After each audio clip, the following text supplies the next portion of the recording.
ये कहानी है एक ऐसे गांव की जहां लोग बहुत खुशहाल और चैन की जिंदगी जीते थे। उसी गांव में रहते थे 4 जिगरी दोस्त, ज्ञान भाई, अज्जू भाई, B2K और राय स्टार। ये चारों हर वक्त साथ रहते, मस्ती करते और जिंदगी को बेफिक्री से जीते। लेकिन फिर एक दिन ऐसा मोड़ आया जिससे सब कुछ बदल गया। एक सुबह गांव के बीचों बीच B2K की लाश मिली। पूरे गांव में डर और मातम का माहौल बन गया। गांव वाले कहने लगे शायद उसने आत्महत्या की है, मगर राय स्टार को कहीं ना कहीं कुछ अजीब सा महसूस हो रहा था। उसका दिल कह रहा था कि मामला कुछ और ही है। 2 दिन बाद रात के करीब 2 बजे ज्ञान भाई और अज्जू भाई ज्ञान के घर बैठे इस घटना पर चर्चा कर रहे थे। अज्जू, तुझे क्या लगता है, क्या सच में B2K ने खुदकुशी की थी? ज्ञान, मुझे नहीं लगता B2K जैसा बंदा ऐसा कर सकता है, कुछ तो गड़बड़ है। अज्जू घबराकर, भाई अब तो डर लगने लगा है, कहीं अगला नंबर हमारा ना हो। ज्ञान, अरे डर मत, कुछ नहीं होगा। अज्जू, ठीक है भाई, अब निकलता हूँ, काफी रात हो गई है। भाई अपनी बाइक लेकर घर के लिए निकलते हैं। रात शांत मगर भयानक थी। हवाएं तेज चल रही थीं और रास्ता सुनसान था। अचानक उन्हें सड़क डाचक के बीचों बीच एक सफेद चीज पड़ी नजर आई। उन्होंने बाइक रोकी और धीरे धीरे उसके पास जाकर देखने लगे। तभी वो चीज अचानक गायब हो जाती है। अज्जू घबरा जाते हैं। तभी पीछे से एक लड़की के रोने की आवाज आती है। वो पलटते हैं और देखते हैं एक लड़की सफेद कपड़ों में खड़ी है। अज्जू हैरान होकर,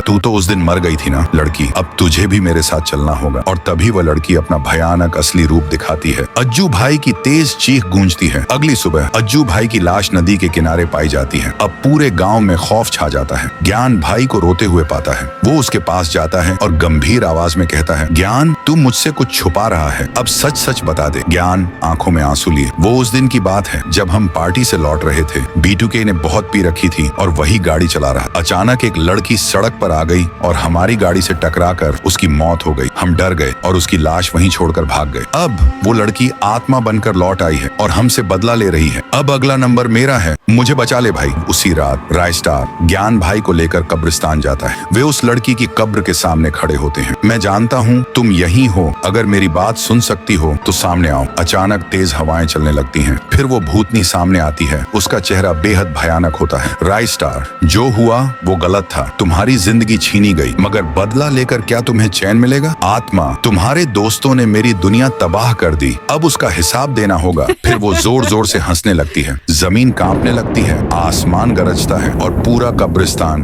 धुंध में डूब जाता है। कुछ ही पल बाद जब धुंध छटती है, राय स्टार देखता है, ना वहाँ आत्मा होती है, ना ज्ञान भाई।